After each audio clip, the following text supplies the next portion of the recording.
but it's almost like a talk to the hand kind of toward the sky motion. And I'm like, okay, well, Wait, but he toward which is part of not the wanting to sky? speak to me. Well, it was toward the western sky because lo and behold, he was listening to Wicked right at that moment. And it was, so if you care to find me, look Look. toward the western sky. And I get really involved in my alphabet fantasy. You know, there's a green Yes. girl. There's a green girl inside all of us. Hi, welcome to Life Generally, hosted by me, Jen Lofstrom. And me, Jen Tran. We are Gen Squared, and this podcast is about life as a Gen. Yay! Hey Jen, how's it going? Going all right. How about yourself, Jen? I'm doing good. Just, had you ever cleaned the trash can before? Like the trash bin? Like the actual outdoor The trash outdoor bin? one. Yeah, it's pretty gnarly.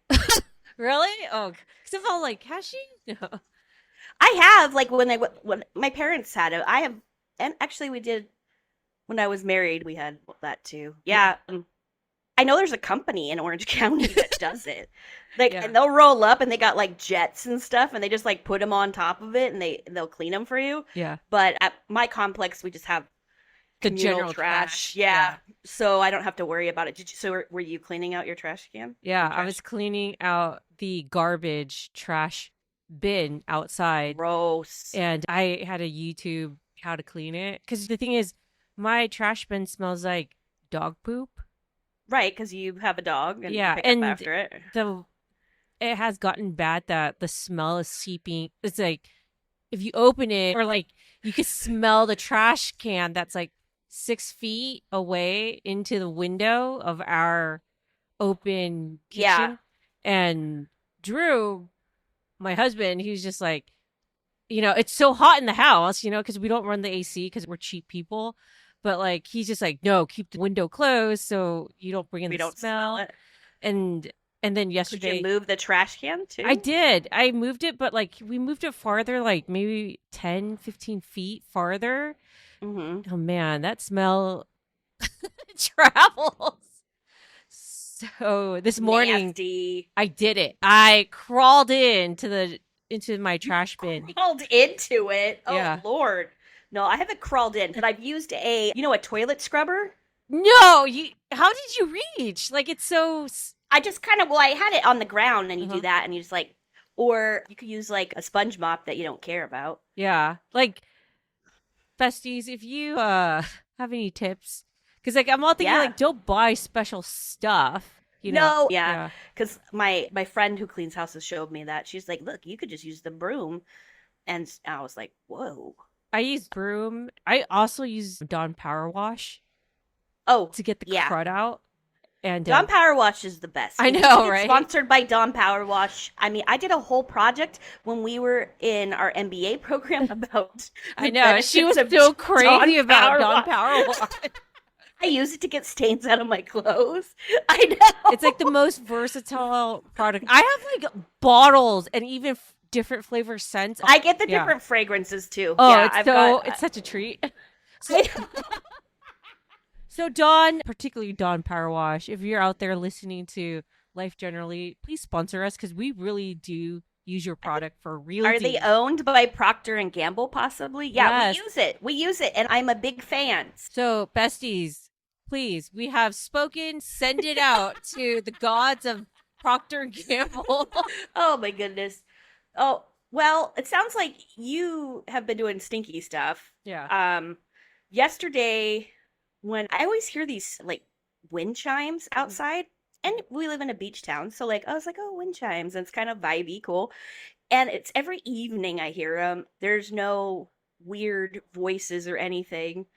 Because the ice cream man in my parents' neighborhood, like we had an original ice cream man with just like little kid music kind of chimes. Mhm.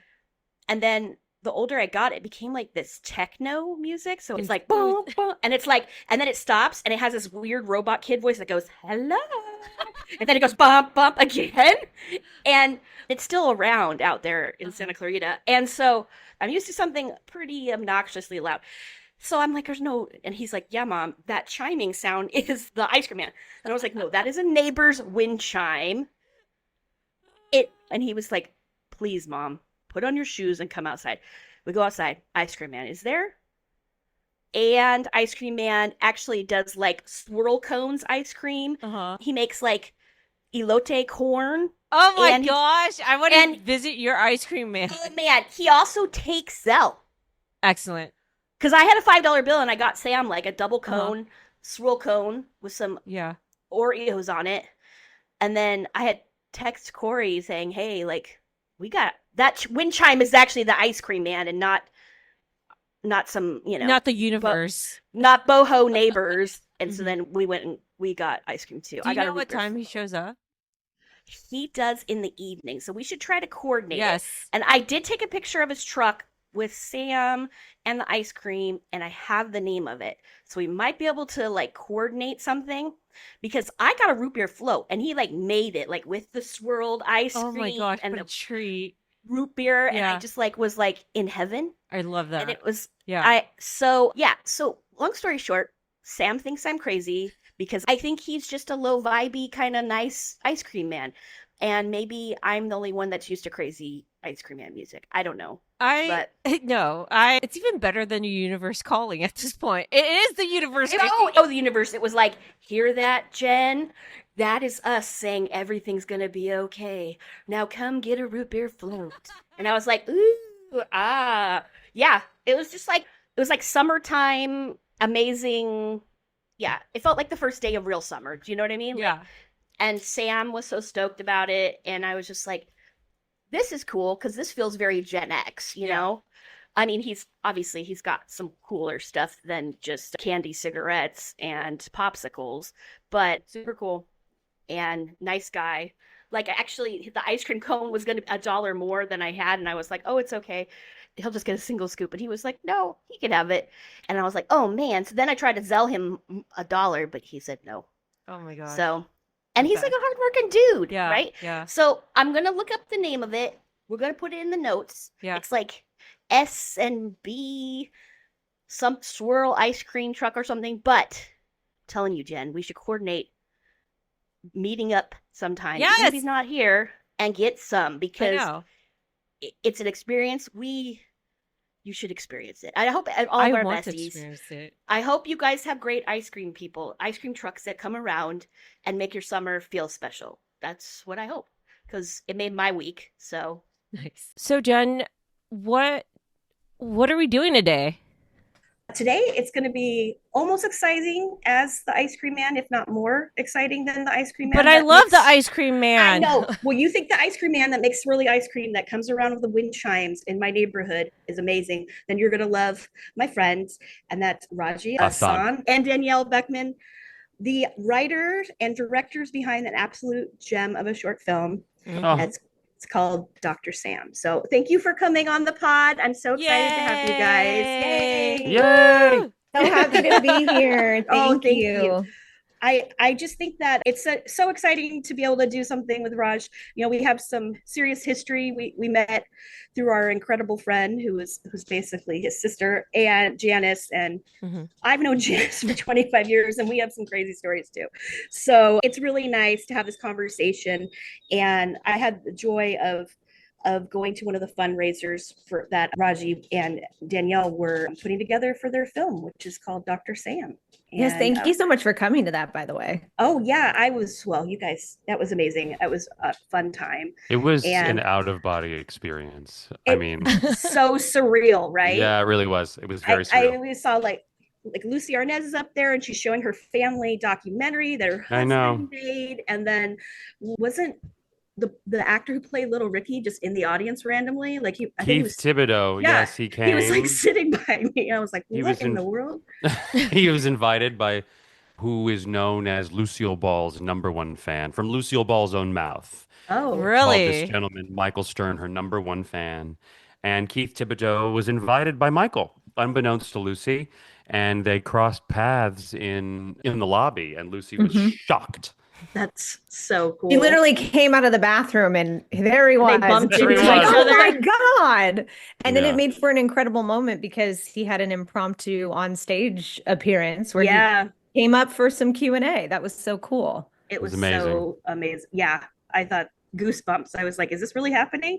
And I'm sure, like, I'm sure with the film and everything else, you guys are feeling like a lot of that out of body experience sometimes. Oh yeah. Yeah. How did you guys meet? How did you guys connect? Me and You and Danielle. Danielle. Yeah. Yeah. D, do you want to take it? Or do you want me to take it? I mean, let's do every other word. You Yeah. then me, you then me. And no, we have, it's interesting. We were neighbors in Brooklyn in Carroll Gardens, and there were certain things where we quickly learned that we shared a brain. We have such the same like flavor of comedy that we both love. Mhm. And we were both, coming up as actors in New York City. Yeah. And yeah, there were some of those local haunts in Brooklyn that we would always kind of go to the same coffee shop every weekend. The one that I worked in. Oh, Her did you work husband. there? Yeah. Yes, her now husband, Yes. at the time was an interest of hers, and she an Oh. interest of him. But he was very close with my roommates, and so we just sort of like hovered around each other, you know. And Yeah. her husband used to come in every day for a lemon poppy seed muffin and a cup of coffee, and then they started to date, and then she would come in with him, and then she moved to the neighborhood because we. You know what's really interesting is that Friends was pitched to the network as that time in your life when your friends are your family. Yeah. Yeah. And it was so accurate.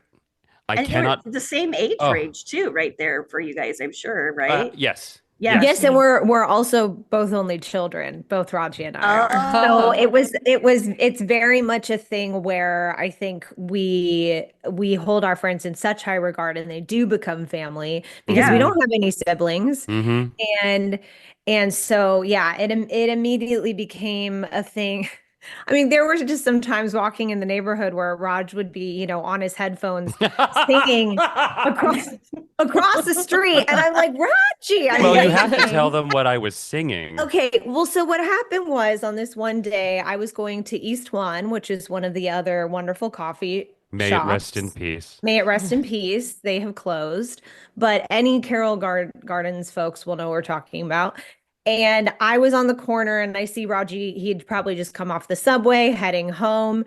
And we're catty corner. And I'm like, Raji. And I start to yodel because yodeling is a deep cut for Raji because it goes back to the Carol Burnett yodel. Yes. Mhm. Yes. So Raji is a very good yodeler. He's been practicing for a Oh, long man. time. So I attempted a yodel. Okay, I'm humiliating myself on this corner. Okay. He has his little air bobs in, and he's walking, and all of a sudden I see his hand go up like this.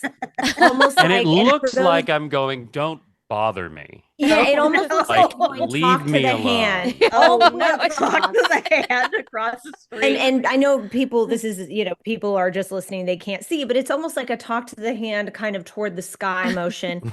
And I'm like, okay, well, Wait, but he toward which is part not of the wanting sky? to speak to me. Well, it was toward the western sky because lo and behold, he was listening to Wicked right at that moment. And it was, so if you care to find me, look toward the western sky. And I get really involved in my alphabet fantasy. You know, there's a green Yes. girl. There's a green girl inside all of us, especially if you were a like little it. brown boy in Orange County, California, you know? Yeah. There you And go. I was listening to a bootleg of Shoshana Bean on Broadway in 2005. And Shoshana Bean was my first Elphaba I ever got to see. Tony winner. Wow. It's now Whoa. current Tony winner. Hey, so it was all connected, but it was literally the perfect moment for me to be like, friend, look at me, look at me. And he gave me the talk to the hand, but he was really doing the western sky and he kept moving. And I was like, well, I guess I'll see him another day because it was not that day. And that, my was- dear Jens, is how we met. That's how we met. That's hilarious. And that's the Brooklyn of it all. That's the neighborhood. And I love that. I miss it. There's certain elements that I have that here in LA, but still definitely loved living there at that time. One of my favorite memories, actually, I don't know if you remember this, Danielle, but This is just coming to me now, actually. I don't think I've ever talked about this before, but there Ooh. was a morning. It was like a Monday morning. I wasn't working that night because the restaurants were closed. I didn't have any auditions that day. And like all of my roommates were busy. And I texted you and I was like, what are you doing right now? Do you want to meet at Smith Canteen? And she was just like, yeah, I'm free. Yeah. Smith Canteen was the coffee shop. Mm. Okay. And so Nice. we met outside. We walked inside, we got a coffee, and we sat down outside. We just talked.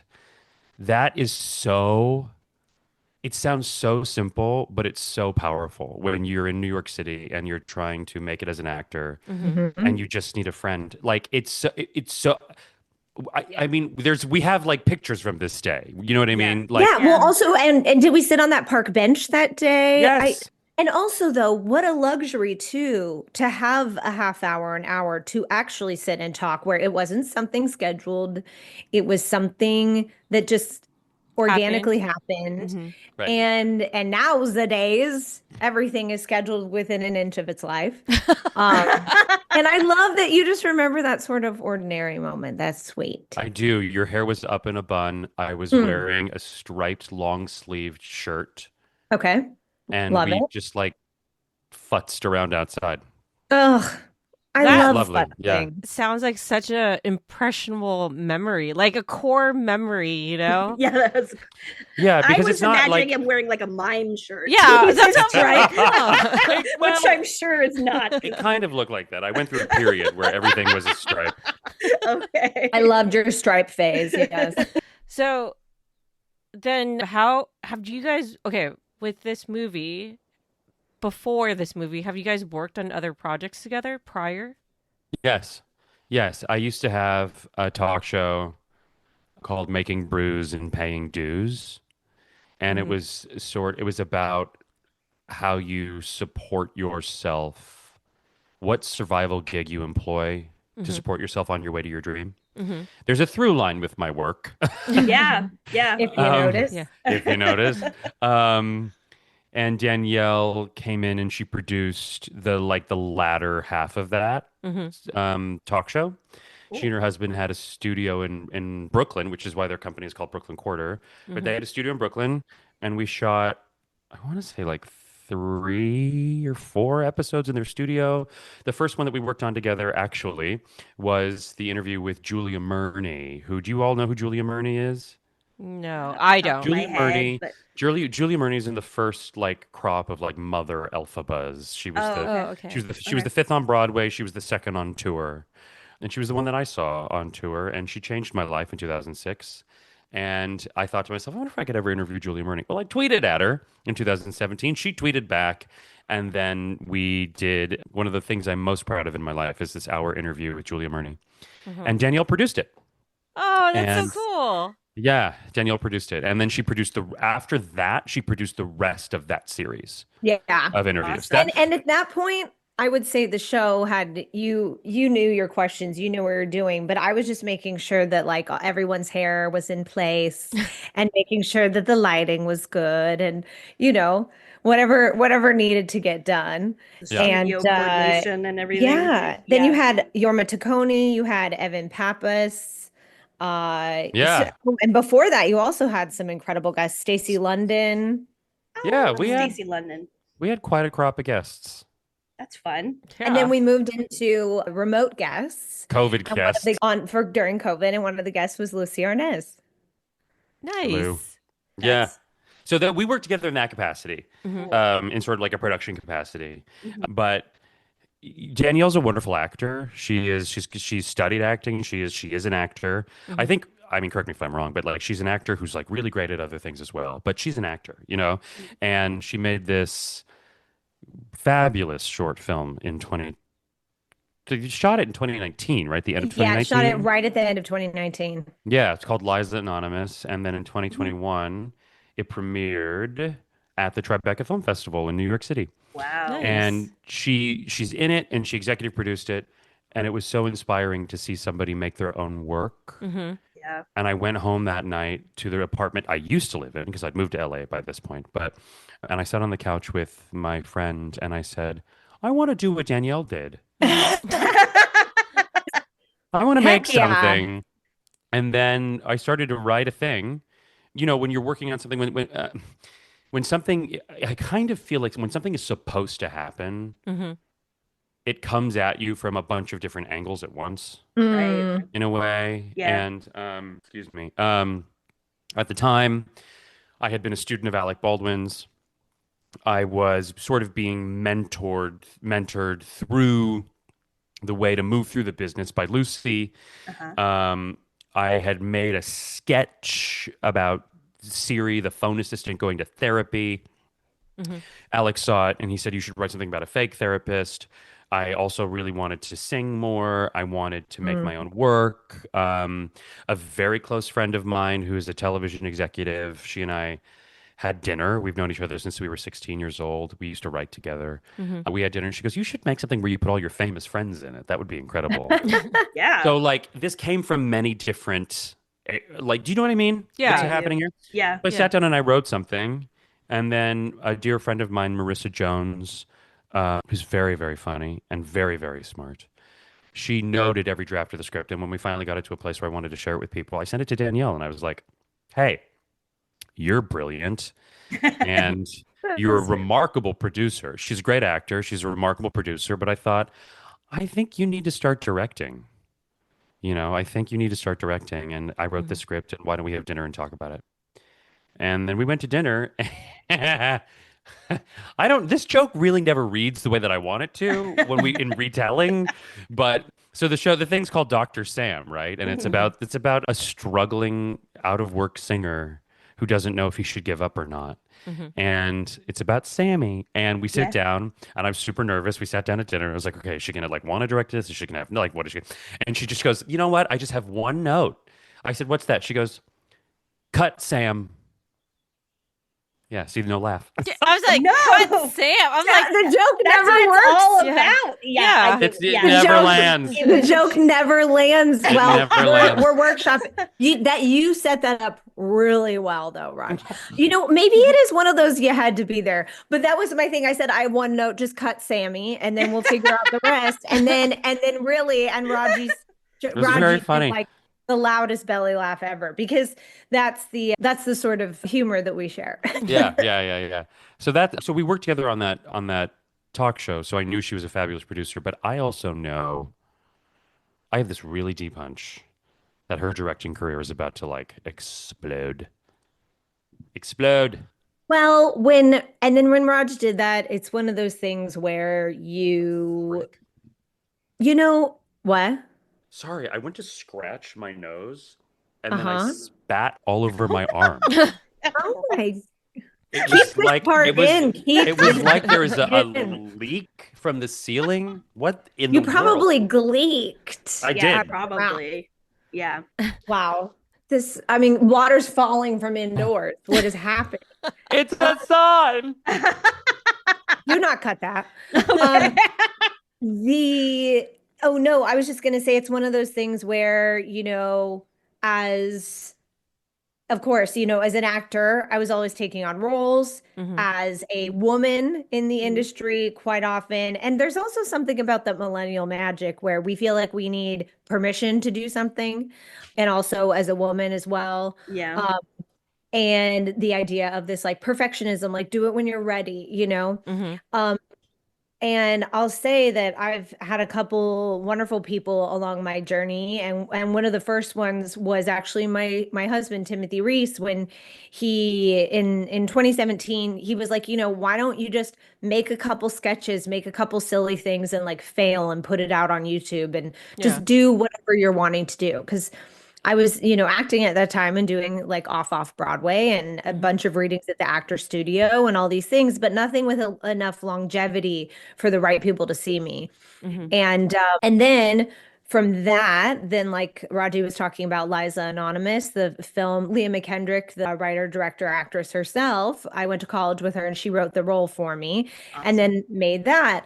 But never did I really stop to say, oh yeah, I can direct. I can see the vision of a project from beginning to end. Mhm. Just because I think there was a lack of that sliver of self-worth when it came to that. Mhm.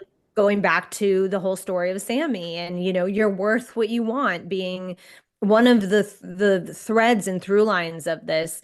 And so, having had Timothy build the block of like, hey, why don't you write and film something and act in it? Hey, Danielle, like, will you come on and produce Making Brews and Paying Dues? My, for Raji saying, will you do with this? Then I'm producing and acting all over the place. And then when it comes time and Raji goes, hey, you're the person that I see directing this, I can go, that feels scary, but I think I can step into that. And then lo and behold, pre-production, being on set and through post, I absolutely loved it. And I am just excited to direct more.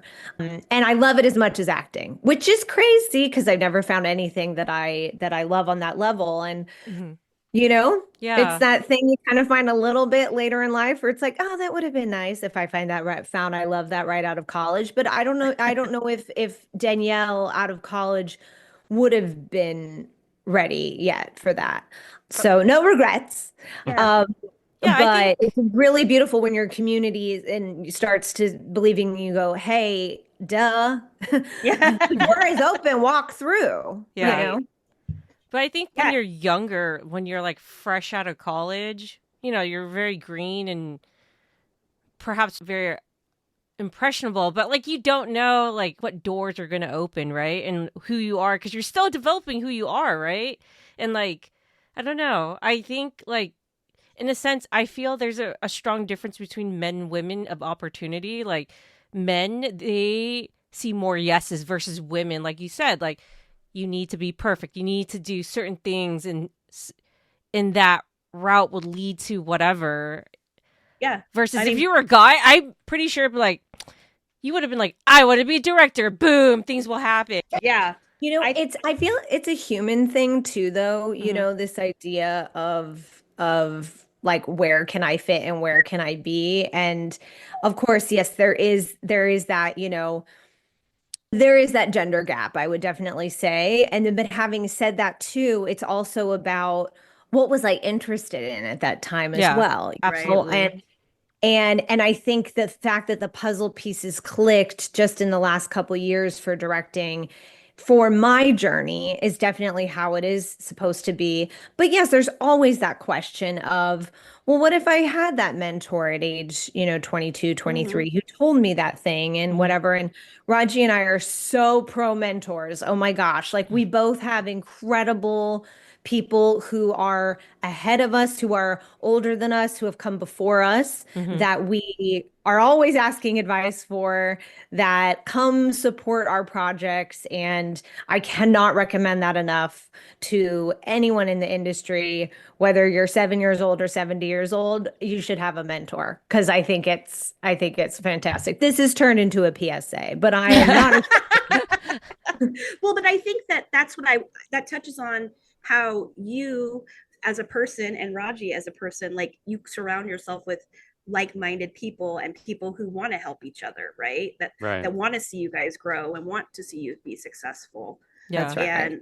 And I think that that's something, it is a big thing to learn when you're a young adult, that like that forms who you are in a lot of ways. And It does. and yeah, and if people saying you can do it, there's a lot of times where I can relate to Danielle, where if someone says, oh, you can do that, oh yeah, I could, like, but I don't think it out the box. Yeah. Well, I cannot stress enough, write the letter. Yeah. Write the letter that you want to write to the person that you want to write it. During the writer's strike of 2007, I was writing a paper on writers and striking and why they were striking and will they win and get what they deserve, all that kind of stuff. And I had a friend who was a production assistant on 2.5 Men. And I said, do you think I could get an interview with the writers? And she said, absolutely not. What? She was like, Okay. no way. Okay. She said, they will not talk to the Hollywood Reporter. So what makes you think they're going to talk to you? She goes, but I do know a man named Lex Passeris. And I said, stop right there. I said, you're not talking about the man that directed the 7th season of The Golden Girls. She went, yes. I love The Golden Girls. She said, yes, you know who he is. I said, are you kidding? I said that man directed my favorite half hour of television ever. And she goes, well, he's very kind and he's very generous and he would speak to you in a heartbeat. So let me just reach out to him. And so she did. She put us in touch. I went to his house. I was 17 years old. I put on a tie. It was a like an olive green button up with a red tie. I looked like a Christmas gift. It was so bad. I knock on the door. He opens the door. We go inside and we chat and I record the conversation. I don't have this recording anymore. What I would give, what I would give to find that on some hard drive somewhere. Right. And then he said, okay, now turn off that recorder. You can ask me anything you want. And then as I was leaving, I was so nervous, but I looked at him and I said, would you mind terribly if we kept in touch? And he said, not at all. He said, not at all. Let me know when you want to have lunch. Aww. That was in 2007, and he is the reason I know Lucy Arnaz. Is he? That's how you met her? That's how I met her.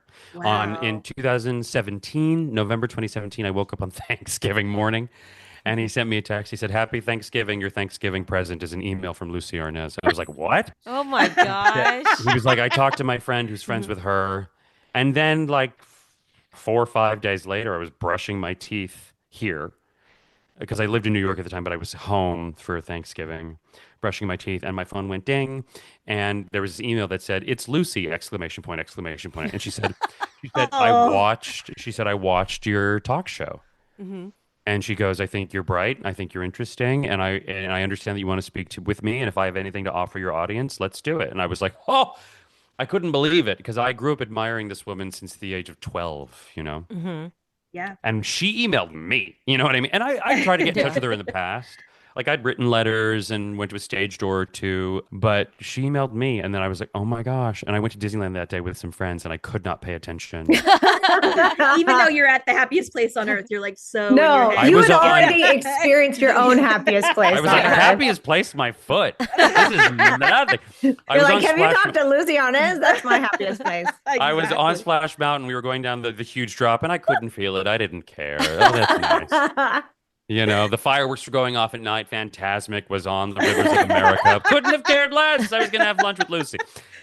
Yeah, and then I love the domino effect when you're just, being earnest and going through life and wanting to connect with people genuinely. And then what happens? Go ahead, Raj. I know you're still genuinely spelled Jen. going. There you go.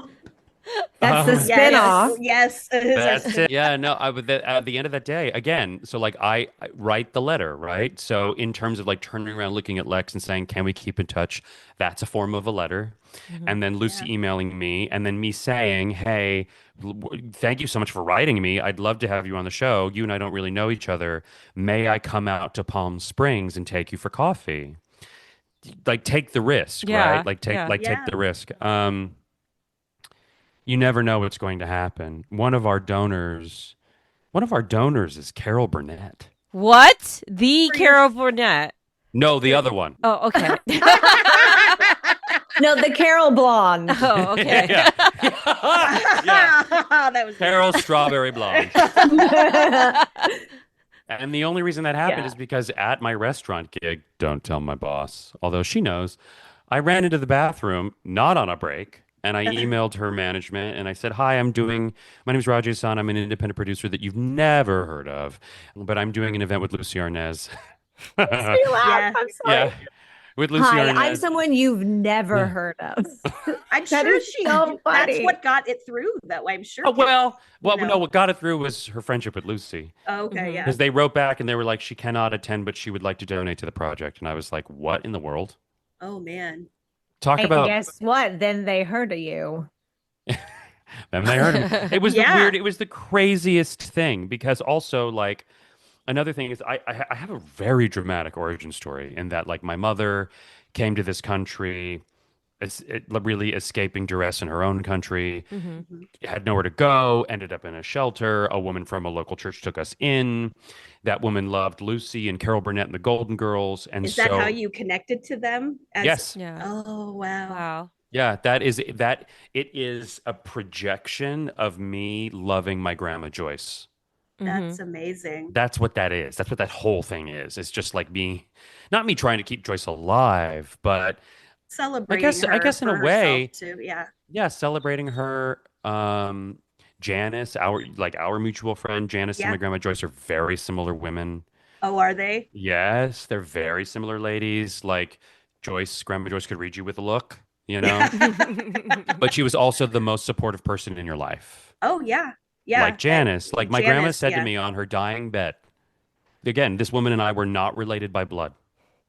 She took me and my mom in when I was not even a year old, and I drive her car to this day. She said to me on her dying bed, she looked me square in the face and she goes, I'm not worried about not seeing you achieve your dreams because I know your potential. Mm-hmm. And it's as Wow. if I've already seen you achieve everything you've ever wanted. That's I beautiful. Oh, know. man. That was my grandma Joyce. That was my grandma Joyce. Yeah, And because she already knows. She's like, you've already achieved it. You're going to do all these things that I already know you're gonna do. And that's for 100%. her solace. That's beautiful. Yeah. Yeah. And yeah. So And that's the like way Janice is too. You're right. 100%. Yes. Lucy Yes. Arnaz and Yes. Alec Baldwin would not be in Dr. Sam if it wasn't for Janice, because Janice and I had dinner. We got in the car after dinner and we were driving away, and she goes, "You should ask Lucy to play the mom." And I was like, "Absolutely not. I'm not doing that." Because I am terrified of people saying no to me, Yeah. because it triggers a very intense rejection sensitive dysphoric experience. Like, it's very intense when people say no to me, and I am aware of it. I have a childhood reaction to an adult interaction. Mhm. It's not what's happening between the adults. It's definitely something happening in my childhood that comes back to haunt me. But I was like, I'm not doing that. And Janice was like, "You will. I'm going to turn left now." Like, it wasn't a big deal for her. It just wasn't a big deal. And then like 3 days later, oh my God, I mustered the courage. And I was like, "Hey, hi, I wrote this thing." And it was the weekend of the Oscars. Mhm. She was at the Oscars for Being the Ricardos. A fabulous movie. She- And yeah. If you look into that more, you'll understand what he's referencing. Yeah. Yeah. Don't worry, it ended up in the press after our event at Paramount. Did it? Because Lucy was very honest about her She feelings. was honest about and then it, it ended yeah. up in People magazine. Oh, Oh, wow. Lord. Yeah. That was nice Yeah, of her and to then share somebody that sent- detail. But Somebody Yeah. sent it to me on Instagram. They were like, "Oh my God, this is your event." And I was like, "No." But hey, all press is good press. Right. Yeah. Anyway, so I emailed Lucy and she was like, "Let me read it." She read it. She was getting ready to go to the Oscars. And before she went to the Oscars, she wrote me back and she said, "I love this little piece. I'd be happy to do it." And Aw. then we were going around trying to find who we thought was right for Dr. Melvin Sampson.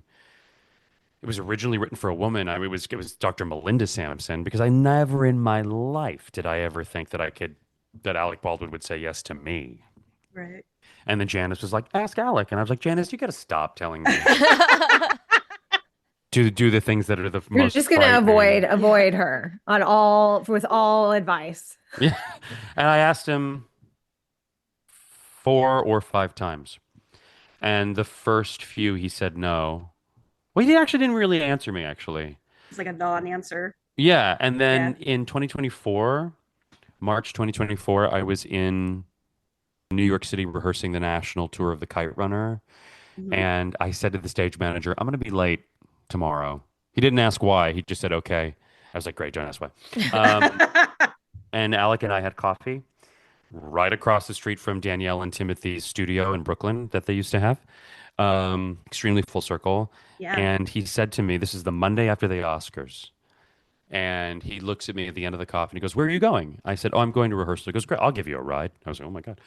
So I get into Alec Baldwin's chauffeured car with him. And I couldn't believe it. I was like, my mother lived in a shelter. And here I am in Alec Baldwin's car the Monday morning after the Oscars in New York City, rehearsing the national tour of a Broadway play. I guess what you want is possible, Yeah. Mhm. And then we were talking about the Oscars, and I mentioned something very casually about Robert Osborne, who used to present the movies on Turner Classic Movies. Mhm. Robert Osborne was a columnist for the Hollywood Reporter. He started out as an actor under contract to Lucille Ball, Mm-hmm. which Oh. is how I knew of him. And Mhm. when she was divorcing Desi, Robert Osborne became like a surrogate thing in a way for her. Like she put all of her attention Right. into developing these like 7, 8 young actors that she had under contract at Desilu. Mm-hmm. And I knew that Alec and Robert had worked together. And I said, "Tell me about Robert Osborne." And he went, "How do you know who that is?" And I said, "Well, I said, I know everything about Desilu and I know a lot about the history of the business." And he goes, "Have you ever thought about being a film historian instead of an actor?" And I was like, "Absolutely not. I need to be an actor." And he goes, "Hey, at least you know what you want." You know what I mean? He goes, Yeah. he said this, but he goes, "But you have this voice. Like you should present the movies." Yeah. And I was like, "Yeah, I would love to do that." And I was like, "What about this?" And I did my Katharine Hepburn impression. He goes, he goes, "That sounds like a 34-year-old man from Long Beach trying to do Katharine Hepburn." Oh I my can hear him. gosh. I can Yeah. hear him Yeah, saying right, that. right. I can hear him saying Yeah, that. and I totally crumbled in a funny way. Yeah. But we talked about Robert Osborne for a while, and we got to his apartment, and he got out of the car, and he told the driver to take me on, and I was so nervous. But this speaks to writing the letter. Write the letter that you need to Right. write. And I looked at him. I said, "Hey, Alec," I said, "I'd love to have you in this movie, and I'll do whatever you need, really, if you will do this." And he whips around and he goes, "Okay, if I'm going to do this, you have to move all of production to New York. I'm not working in LA." And I said, "Yeah, okay, sure, yeah, yeah." And he goes, "Okay, send me the script." And I went, "Oh, cool." And then Alec Baldwin got out of his car, went into his apartment, and I was in his car by myself going, "What just happened?" It was Right. this weird, like meeting Lex Passeris at his house, Mm-hmm. going to lunch with Lucy in Palm Springs, Mhm. Carol Burnett donating, and then here I am sat in Alec Baldwin's car without him the Monday morning after the Oscars. Write the letter. Yeah. Mm-hmm. You never know who's going to write. But I've written tons of other ones where people have not responded. Oh, by the way, I wrote a letter to Julia Murney, that actor that played Elphaba, Mm-hmm. many, many years before I met her. And then 3 years, 4 years after we met and became friendly, she sent me a picture and she went, "Look what I just found." Oh, Are you That serious? is That is awesome. crazy. I am absolutely serious. Oh, that's amazing. She goes, "I Yeah. saved your letter that you wrote to me in college because it meant so much to me." Oh Oh. my gosh. See, you And wrote she goes, the and I letter, did, right? and she goes, now I know who this is. Like now I know it's you. Yeah. Mhm. So you have to write. You Wow. must write the letter. And Yeah. energetically too, your letter and presence was in her house and in her apartment. And so then when it circled back, it was like you were actually ready to meet, you know? Yeah. Yeah. Yeah.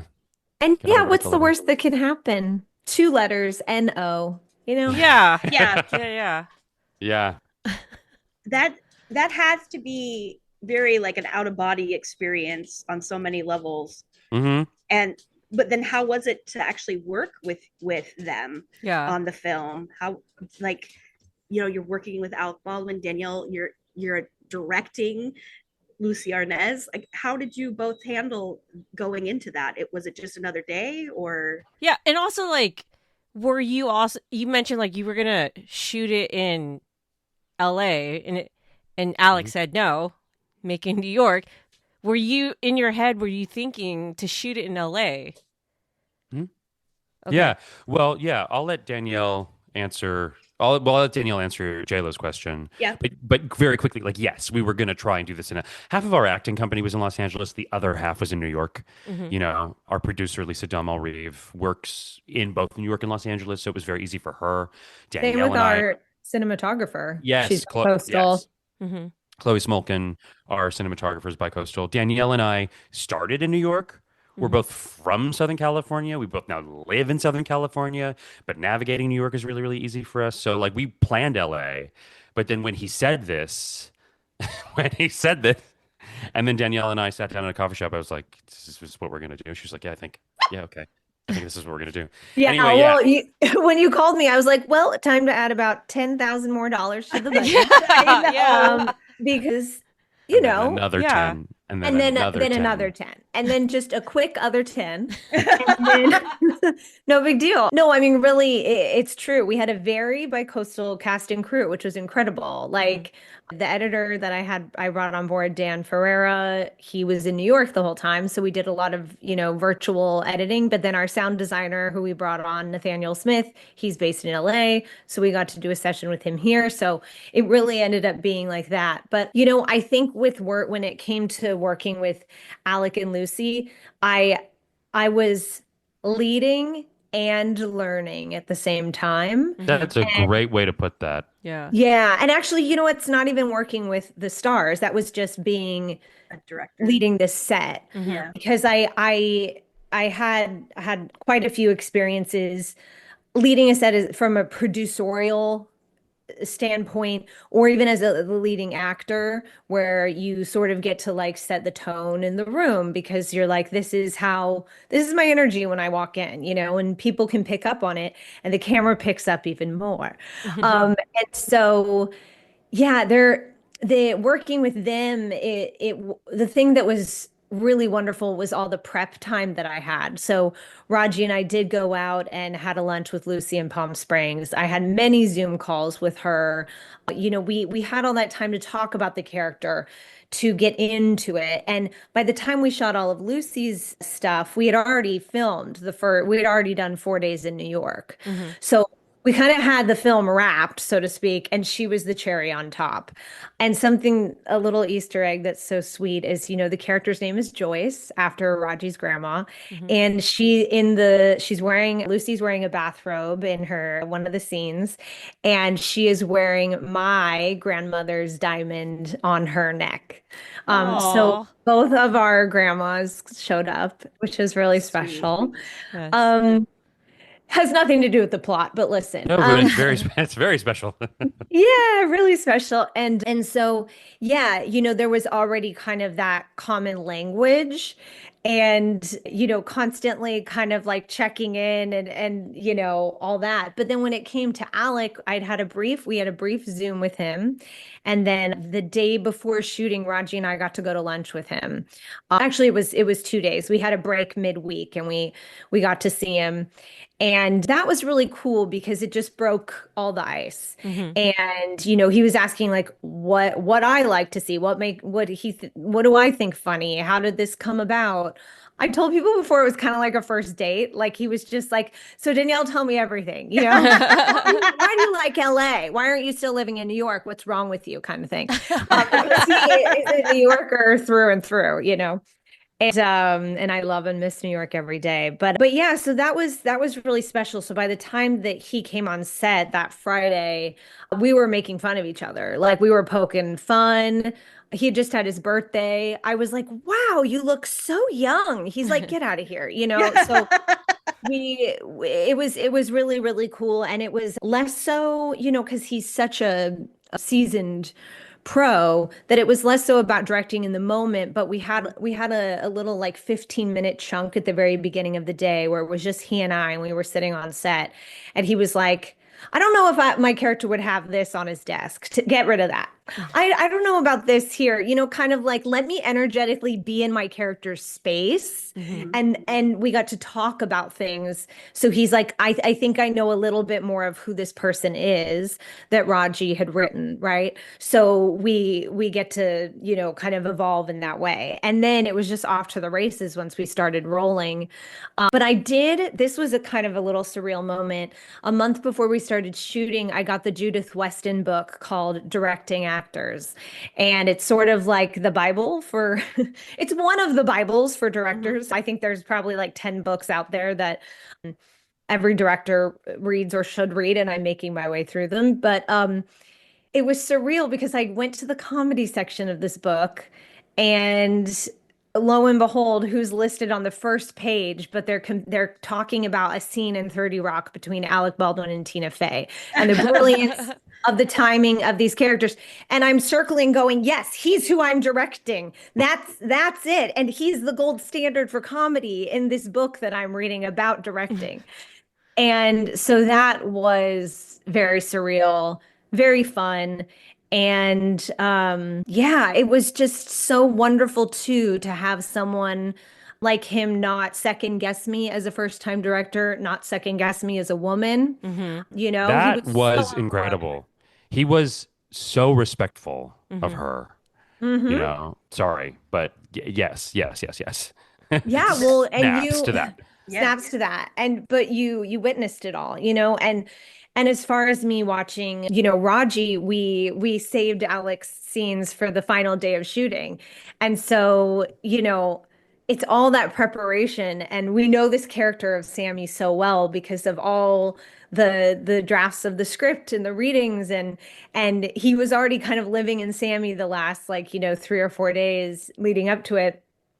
And so, yeah, I just think your work is so wonderful in your scenes with him, Raj, and well, the whole movie Thanks. really. But I really do love the ping pong that you guys have. It's really interesting.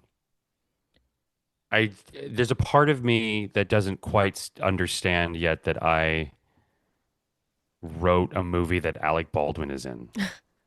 Yeah. Yeah. You know what I mean? Like I don't quite get it. And when I see it, it's actually difficult for me to really see it hmm and go, "Whoa, that happened." It's a weird. There's like a distance I have from it, and I don't know if that distance has anything to do with like protection or defending a part of myself that feels really vulnerable. I actually don't know, but it's very interesting. But I remember I had from 2020 to 2023, I did a fair amount of television, like very small bits on TV hmm regularly. Mhm. And I worked with Christoph Waltz. I worked with William H. Macy. I worked with Jimmy O. Yang. Geez, all the Um, greats. I worked Yeah. with a lot of really cool people. Yeah.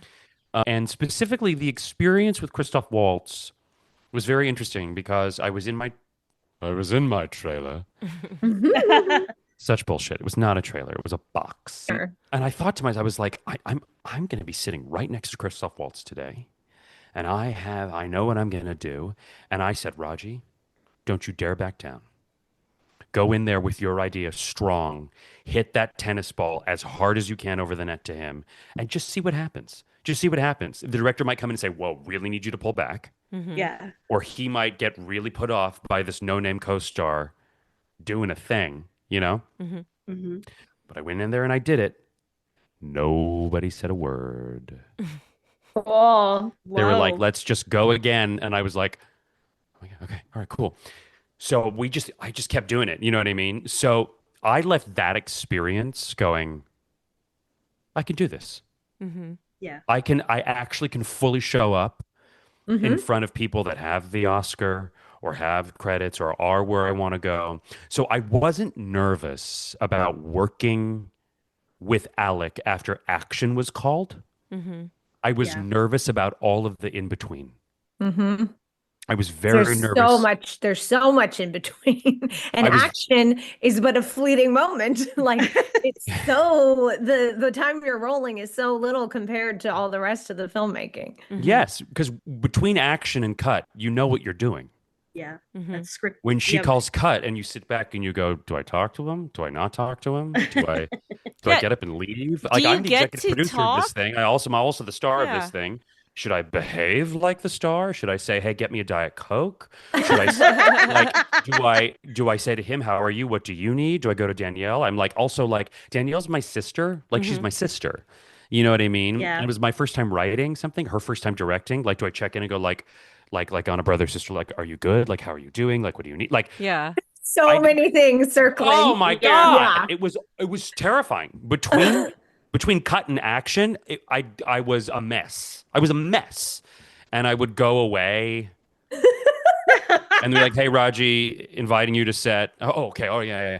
It was very weird. was very, very weird. Like the between was very odd for me. I So- did make live any on sense? I did live on Diet Cokes though. Thanks for reminding me Yeah, that. and I didn't work with Lucy. Oh, That's She true worked because she worked with a recording of okay. me, kind of. Oh. And then on the day when we shot her, I had headphones on and my big like production hat, and I was behind a monitor with the pages. Mhm. And that felt like a really good place for me, to be honest. Hmm. Like cool. like in yeah, a writer that's producer also a place. fun place. Yeah. Yeah. Yeah, I love that as much as I love acting. Like whereas Danielle has said that she loves directing as much as she loves acting, I love producing and writing as much as I love acting. Awesome. I have discovered that. But Janice Heck knew that when I yeah. was 12. Yeah, she did. These are the things people see in us. Yeah. That well, you met Janice when she was working as a security guard at WB Warner Brothers Studios, right? No, I met No? Janice when she was working as a tour guide. Tour guide. Oh, okay. She did the tour guide before security. Yes, she did. Is Yes, that a she did. promotion? And you were a kid and you got a tour from her? Well, okay. So I always say she was my first tour guide at Warner Brothers, which isn't actually true. What is true is that my mom and I went on December 23rd, 2002 for a Christmas gift, and we were late for our tour. And we parked and we walked into the tour office across the street from the main gate, and somebody said, "Hey, Janice, will you take them to meet their tour?" Mhm. Oh. And it was just the three of us on the cart, and she was Mhm. taking us to meet the tour, and I was just asking question, and she was answering. And what I love about her is she is my only close friend Mhm. that has met my father. Oh, Wow. she is. She's the only close friend of mine that has met my father, because he was visiting. He used to visit a lot. And one thing I wanted to do with him was take him to Warner Brothers. I wanted to show him this thing that I really, really loved. And she was our tour guide that day. Wow. Oh, that's special. That's really Yeah. nice. That's just the way things work with Janice sometimes. I think it all Mm-hmm. comes together when it's supposed to, you know? Yeah. And when I was like 16, I said to her, "Hey, when I have a production, you're going to be security on my show." And she was like, "Totally fine." And so Yeah. cut to these events we did with Lucy. Who was Lucy's security? Janice. There She you go. was. I Yeah. know. She was really good at it too. Of course she was. That's full circle again. And I think that's super amazing. Really full circle. And also, I just want to mention Lily is played by my best friend from school, Lita Darmian. And Lita and I have been looking for something to do together for a very long time. And so that was another reason we made the thing. Yes. You know? That's cool. That's really cool. Yeah. Yeah, because I got to watch it, and thank you for letting us watch short. Yes, Of film. course. Yes. That scene when you guys meet at the coffee shop, when I'm just like, I honestly for a moment I'm all thinking like, are they going to hook up? Like there was Of course you're thinking that. Yes. Somebody did say to Lita, so funny to me. Somebody did say to Lita at our screening of the Beverly Hills Film Festival, some stranger came up to her and was like, "Why didn't you kiss Dr. Sam?" Yeah, there was a moment where I'm like, kiss, kiss, kiss, you know, like in the office. But I'm like, Lita and it's- I are like brother and sister as well, Yeah. and we did have to kiss in an exercise at school, Mhm. and oh my God, it was like, I mean, it is like kissing your sister. We didn't do Yeah. it in class, but then we went into rehearsal, just the two of us. We walked into the room, and we were like, "Okay, we're gonna do this, right?" And she was like, "Yeah, I think we're gonna do that again. I'm in it. Who's kissing first? Yeah. Whose tongue is in whose mouth? Like where? You know, it was horrible." So that's why it wasn't written into this script for sure. Yeah. No, it's definitely not. It's definitely not where in this iteration of Dr. Sam, that's not where these characters went at this time. Right. But I can And- totally feel that you guys could be frenemies so fast. Like how you guys Yes. departed. I'm all like, oh, there could be a blood grudge for sure. That Yeah, can happen. there's layers Yeah. where you're like, are they gonna go on a date or is he gonna therapize her and it's gonna blow up? Like Yeah. what's gonna Right. happen? Yeah. Well, and Raji, you mentioned that you were at the Beverly Hills Film Festival, Mm. and what festivals have you guys been going to, and how has that been like, for the both of you, the experience of that? Mm. Mm-hmm. We premiered, yeah. So I'm trying to keep the answering equitable. You know what I mean? So I I'm like know. staring at her like, "You go." Yes, yes. Yeah. I've gotten to Thank know you. a lot of festivals over the last 5 years. And so we kind of strategized to, submit to some of the bigger ones and then also really submit to a lot of indie festivals where you can really find your audience and find the fans of the film. And we made this film for artists and for people that we want to say keep persevering, keep going. Mhm. And a lot of those folks, are at these actual indie festivals, whether that be in, Texas or, Colorado or Portland or wherever that may be. So currently we're kind of at the beginning still, to be honest, of our festival run. We're out to a ton more festivals. We premiered at CineQuest, which is an Oscar qualifying festival in Palo Alto area. Mhm. And that was Amazing. April. That was so fun. And then our LA premiere was Beverly Hills Film Festival at the Chinese Theater in Hollywood. That was surreal. We had a Yeah. packed house in their biggest theater in the complex. Wow. So it Oh, I was, didn't know that. that's the biggest theater in that building. Yeah. Cool. It was really cool. And then we had a little, we were invited, not an official selection at Cannes. They only take films that are 15 minutes or below for shorts. But we went to the short film corner at Cannes, which is like a little market that they have there, and they accepted our movie to that. And so our producer Lisa Donmarive and Raji went to France for that. Oh, nice. Yeah, and then next we're going to the Waco Indie Film Festival in Waco, Texas, and they are so awesome to their filmmakers. So it's really cool. A lot of these festivals will pick you up from the airport, feed you the whole time, really spotlight you. They have local, press, and they really value film, Mhm. and it's a cool way to get different audiences to resonate. And we do want to shout out Karen Joseph, who she and her husband Mark were production assistants on our film, and they are probably going to be going to Waco, Indy, to kind of represent the Dr. Sam team.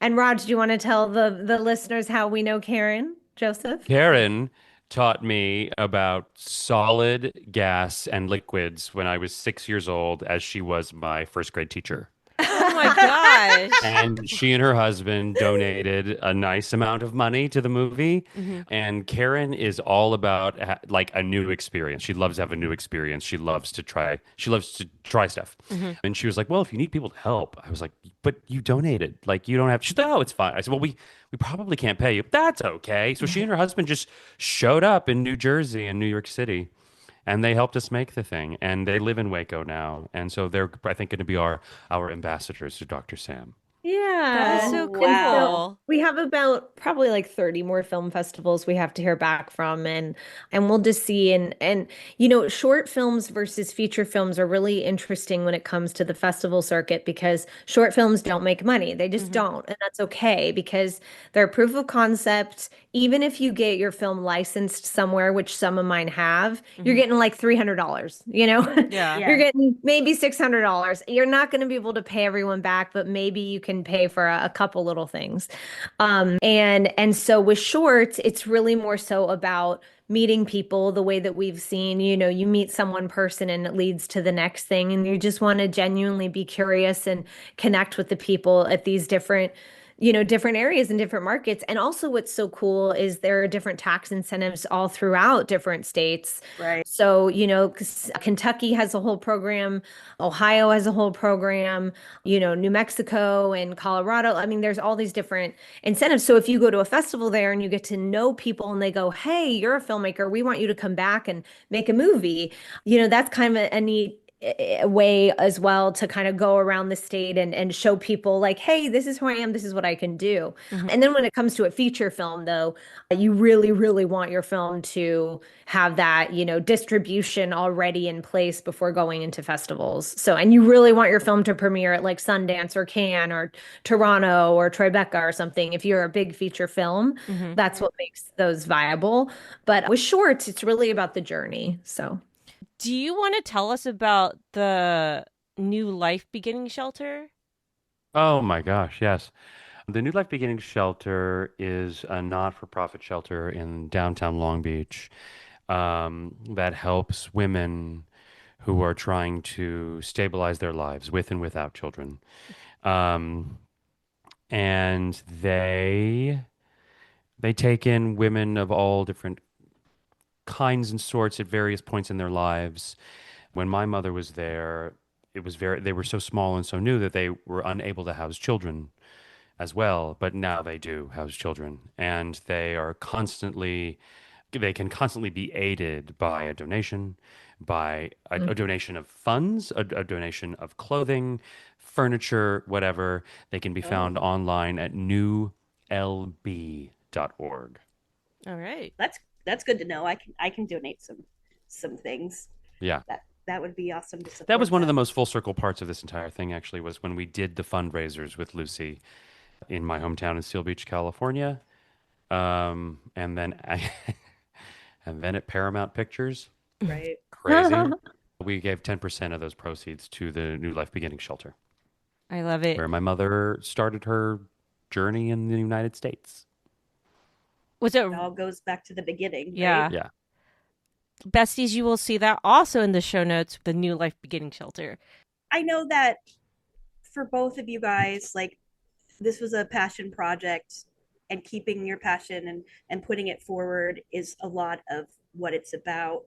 But if you could, I know that Raji said, write the letter, but Danielle, do you have any kind of advice for someone else who's trying to follow their dream and not give up and still keep, moving forward? Yeah, I think it goes back to the community. Find those people that ground you, find the partners that'll complement you, and especially just like a logistical thing. If you're an actor wanting to tell stories, you can absolutely meet fellow actors, but then what would it look like to meet an incredible cinematographer or a director who can put you on camera? What does it look like to meet complementing people in your field, or like, an art director to help create the mood of a space of something you want to film? So not just, sticking within your lane, but really meeting other artisans within the craft. I've found that's something. There's a young director that I was kind of mentoring a couple months ago, and I introduced him to the editor of our film, the amazing Dan Ferreira, and they had a coffee, and I'm like, there you go. Like, Dan could see some of your raw footage and turn it into something that you didn't even think of, and that's just one creative partner. So I think finding the people that complement you, and that of course sounds easier said than done, Right. but community. And then I think just in general for women out there, for young women out there, especially women in, trying to be in leadership positions like directors, producers, and stuff, is that it's okay to take up space, and you don't have to make yourself small for the comfort of someone else. And especially, and of course, that's within. We don't want to cause anyone harm. I'm not saying Right, like right. go in the room and But you deserve space, right? of course, your thoughts have value. And yeah, I loved your question where, just if you could say something to your childhood self, Oh what would yeah, you oh yeah, say? what would you say to And your childhood self? well, I do love that question. yeah, I was thinking like, hey, look at you go. You can do scary things. Well done. Oh, You know? that is awesome. Raji, Yeah, and what scary can mean anything, scary, right? right? Yeah, well, because a little kid version of yourself, all the things are Yeah. scary, right? And outside of your comfort zone. And I'm glad you like that question. I wanted to ask you next, so I'm glad you like that question. Raji, what would you say to your childhood self about where you're at right now and your success, or anything else? Any advice? I would just say to him, I'm right here. Yeah. I'm right here. You're not alone. I'm right here. That's right. That's very sweet. I could see you giving him a good hug, like a deep hug too. Yes. Yeah. Sometimes that is very hard to do. But I try to. That is my homework from my therapist. I come home from work every day and sit down and look at him, talk to him, tell him that some of the things that happened today weren't fair. hmm And it's okay that it's okay you're upset. It's okay that you're mad at that. That actually makes sense that you're mad, because the world wasn't designed to work like that, But some people don't know that. Mm. And Yeah. so, but I know it, and I can teach you that, so I'm right here. You're not doing it alone. Mm-hmm. I think that's something all of our besties can say to themselves too, right? Yeah. And I think that that's amazing because I in therapy talked about in my therapist about talking to my childhood self too, and I think that it's just a great way to kind of get in touch with like what you wanted in life and what you've accomplished. So Yeah. thank you. Yeah, both and for- you know who doesn't give good advice like that is Dr. Samson. I don't think Dr. Sampson even knows what an inner child is. Oh my God. He's too busy going to yoga and doing trapeze. Trying to find himself again in his middle age. Yeah. Yeah. So, what is next for the both of you guys? Yeah, for me, I'm attached to direct my first feature film. And so stay tuned for that. Wow. It's a coming of middle-aged comedy. It's called Aunt Sadie. Ooh. And it's like the mean girls, the bad moms, and the bridesmaids are turning 50, and so is Sadie, our protagonist. That's I the can't vibe. wait. Yeah, I can't wait. Please, Yeah. please tell us. So we're Yeah. we're going through casting now, and the goal would be to film early 2027. And yeah, really just one of those beautiful things where the writer producer team was at one of our screenings and emailed me and was like, "Hey, I think you could be the one to direct this." And I was like, this is echoing in my mind. Right. Someone said this to me a year ago. His name was Raji. Yeah. So it's really cool when people see your work and find a fit. And it'll be my first feature. So it's really lovely that, they're trusting me with it, but I'm very excited. And then separately from that, my husband and I have been going back and forth to Japan quite often, and we're starting to develop a series that could potentially film there. Oh, nice. And so that is a completely other thing in earlier development. But hopefully, talking about it here will continue the manifestation and momentum of the series that's been going really well so far. So, and both are comedies. Both are comedies. Very I have a thing. exciting. Yeah, very exciting. We're excited for you. We need more comedies. Thank you. Yeah. Gotta laugh. Next for me, in about 90 minutes, I will be serving pizza at Petrini Pizza Napolitana in Los Alamitos, California. Ding! Orders up. So Yeah, besties, if exactly. you're local, please go visit. Yes, pizza lovers only. Sorry, And be nice and tip well. Okay. yeah. Support But an other than artist. other than that, Danielle, Marissa, and I are working on Dr. Sam the series, and I'm constantly auditioning. I just had a really fun audition for The Pit. Oh, nice. And Fun. yeah, That's it was so very cool. And you're also getting some callbacks and wonderful. Yeah. opportunities. I haven't worked in a while. What about your And- national commercial? When can we see that?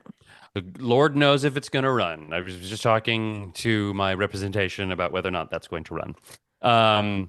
But it paid well. Is great. Last November, I was one final callback away from a Broadway debut. And there's been so much sort of theater surrounding my brain that I'm pretty sure I'm going to spend the fall in New York City and I'm just a Broadway baby. Yeah, I'm going to do that in the fall. That's I think what's Amazing. next for me. Yeah. That sounds really And- fun. Where can our listeners look into you guys, the film, or Yeah, where see can your socials? where can the besties find you? Well, besties, if you're in Waco, Texas, That's right. Hey, I bet you there's someone. I bet you there is. But I would say on Instagram at Dr. Sam Film, Dr. Sam Film. All of our handles and information are linked there. So Awesome. you can find Raji that way. You can find me that way. You can find our production companies, our other producers, Lisa Donma Reeve, Timothy Reese, Dana De Solis. You can find a lot of our incredible crew. I'll just shout out some people. Wing Chu, our composer. You can find Dan Ferreira, our editor. Kelsey Hannah Walsh, our production designer. Our incredible ADs, Kat Rabenis-Stevis, Kyle Ty. Our makeup people, Alina Philippe and Gia Gutierrez. Oh my God, I could keep going. Everyone on our crew. Everyone was so amazing. Our gaffers, like our lighting, our crafting people, our production assistants, like Bruce Clark and Allie Dixon and Karen Joseph, and oh my God, I could keep going forever. Okay. We had a lovely team. We had a really It lovely took team. And our incredible huge team. cast, our cast. Right. We had Lita Darmian and Dana Powell, Amanda Bruton, Skylar Gallen, Maggie Hood, James Rana, Lucy Arnaz, Raji Ashan, and Alec Baldwin. And Adrian Burke. Dang it, and Adrian, our amazing barista. Oh, Yeah. he's so good. You guys saw it. You did see Yeah. it, right? Yes, Yes. yes, yes, yes. How That good was the barista- barista? He's a friend So of fun. he's a friend of Lita's and a friend of mine.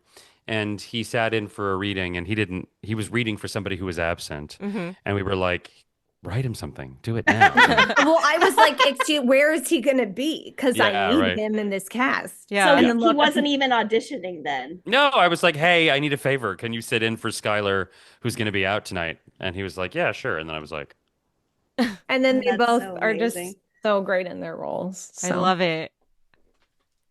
It's great when something good comes together like that. All right. Well, thank you both for being on our podcast, and and the besties, please support Dr. Yes. Sam. Please do. Yes, and short And maybe we'll films come. and- Maybe we'll come to a city near you, and when the time comes, the film will be out there in public, and we don't know what that looks like yet. But yeah, we just thank you both so much for So having much. us. And Oh. yeah, it was just so generous with all the research and questions you brought to the table. It was really cool. Oh, thank you so and much. You guys were wonderful guests, and I just appreciate your time, and thanks for sharing your project and your passion with us. thank you for having us. Yeah, thank you. Yay. Yay! Oh my gosh, Jen, that was such a good. It was. They were amazing. Because I'm not from the industry and I'm always curious about it, they gave like such great insights about the industry, like the in between things, like the. Yeah. I liked their perspective and also like manifesting, like. Right. And they do that with everything. They manifested everything. And I like their attitude. And that's like one of the things that I loved about Raji when I met him the 1st time. It's just that sense of hope. Yeah. And you're not alone.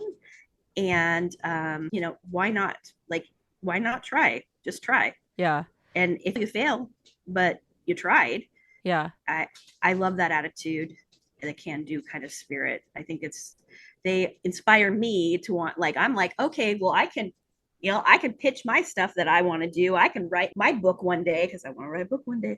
But, like those kind of things are all like going off in my head because even though I've worked in that industry, I'm not in that industry anymore. I understand it, but I still think that it resonates with everyone. And I hope it resonates with our besties that like you can still make things happen no matter where you're at in your life, like Yeah. you could be in your 30s, your 40s, your 50s, and there are still opportunities for you. Absolutely. And you can keep pushing and find ways to live the life you want to live. Yeah. And do you think manifesting is woo?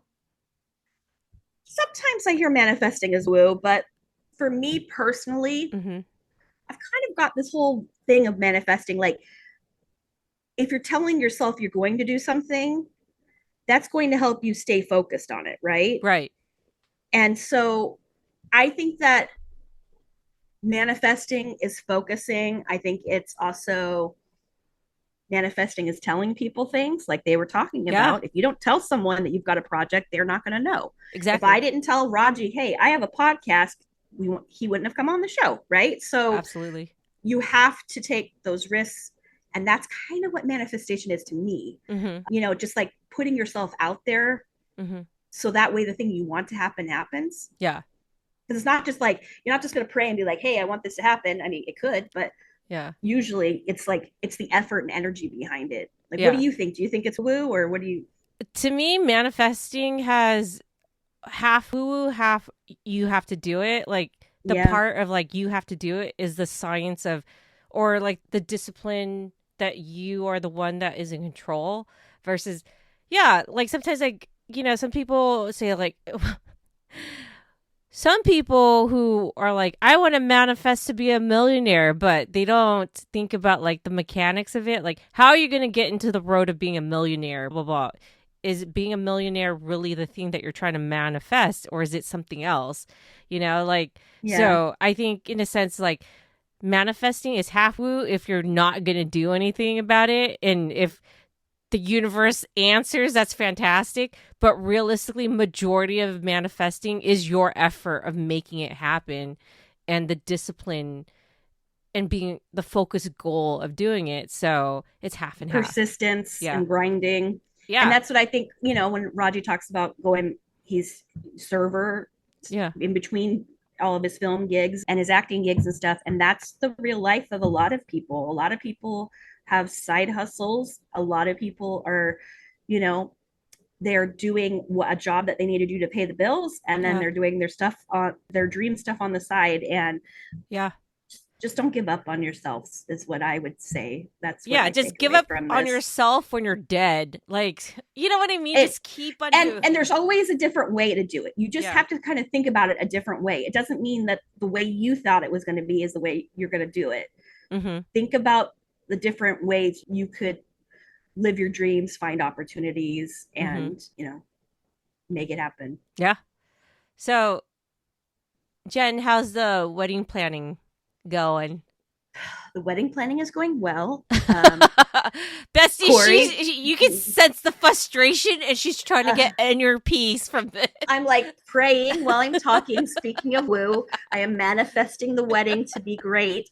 Right now, Corey is looking at shoes and matching page boy, newsboy hats. Okay. Are you going to wear a page boy newsy hat? No. I could wear, I had I was looking at pillbox hats, but I don't think I'm going to do that. I think I just might, I don't know. The dress that I'm looking at getting made has some floral motif in it. So I don't want to get a veil that has that, because then I would. Are you going to wear a flower crown or something, maybe something boho-y, right? I love that. Yeah. Which is so funny because I used to think boho was annoying, but now it's like, oh, boho is just 70s, and I like 70s. So yeah, so that's what we're working on right now. And more people keep asking me if their kids can come or if they have to wear a costume. And just say the yes. answer is yeah, they have to. Your kids can come, sure, and they have to wear costumes as well. If the kids wear, it's mostly for the kids, because like, they're going to be there on Halloween. They don't want to stand around at a wedding. Yeah. So I'm going to have candy for them, obviously. So like, yeah, wear your costume. Come on, let's do this. You're committed. I am. Like, man, you're going to do a Halloween. If you're going to do like things in the fall, you want to make sure that like people enjoy it. That's part of the spirit of the time of year. So I appreciate it. Absolutely. And how is the job hunt going? So the job hunting is going. So besties, Jen gave me a pro tip about LinkedIn paid, the easy apply. Yes. She told me, like, she encouraged me to do it. So I did it, because before I used to poo on the easy apply because I just thought it didn't do anything. You thought it was too easy and too many people would do it, right? Yeah, exactly. And so I was lucky enough to get some callbacks. So I'll be interviewing in the next week or something. Woo! So yeah. Woo! Yay! Thank you for the job. Tip. Yeah. You're welcome. Yeah. I just think that if you're paying for that service, you might as well use it as much as you can. Yeah. And the earlier, the better you apply on those easy applies. Then I'm glad you're getting some. Yeah, some people coming. Yay! We're gonna manifest that, girl. And if you hadn't have said, "Hey, you made that happen." So yeah, if we didn't have this, talk about how frustrating it was. Yeah, and we talk about this. We talk about it every podcast. We're checking in and seeing how the job hunt is. Yeah. So, Jen, can you tell the besties where they can find us? You can find us at life.generally on Instagram, and that's generally with a J. Mm-hmm. You can also email us at lifegenerally with a J at gmail.com. And you can also find us on Facebook. And there is a Facebook page for Life Generally Podcast with a J. And besties, if you want to support us financially, I'm trying to manifest that part a lot. I mean, Raji manifested Carol Burnett giving money towards his film. So, yeah, I'm manifesting this right now. But besties, if you want to support us financially, you can buy us a coffee on buymeacoffee.com/lifegenerally. That is buymeacoffee.com/generally. And you can find that on the show notes as well. So if you also want to support us, if you don't have money right now because the market's tough, that's cool too. But you can support us in another way by spreading the word about Life Generally and asking your friends, family members, acquaintances, maybe fake friends who are strangers on us, to follow Life Generally on, the socials like Instagram, Facebook, or even on your podcast platform app. If they follow us or subscribe to us on YouTube, Spotify, Apple Podcasts, or wherever you get this episode, or follow us on, ask them to follow us to help us grow our audience. And we will be so happy if we are able to grow our audience and, get to talk to more interesting people. Thank you for doing that if you have. No, thank you if you have not. But your thank you will be... snap! In the future, thank you. Yeah, this is a future thank you. We're manifesting. You. And also, if you have ideas for the show, you want to be a guest on the show, you want to read a book, talk about a documentary, give us some feedback. Reach out. Yeah. Reach out. We are really interested in talking to you, besties. And we don't bite, right? No. Times, yeah. So, Jen, do you have any closing statements? I mean, this whole podcast, I feel like, is a whole, hug. Mm-hmm. I feel like this episode, it just reminds you to keep going. Yeah. Absolutely. And that's what I would like to remind everyone about, that is keep going. You are important, and your journey is important, and your dream is important. What about you, Jen?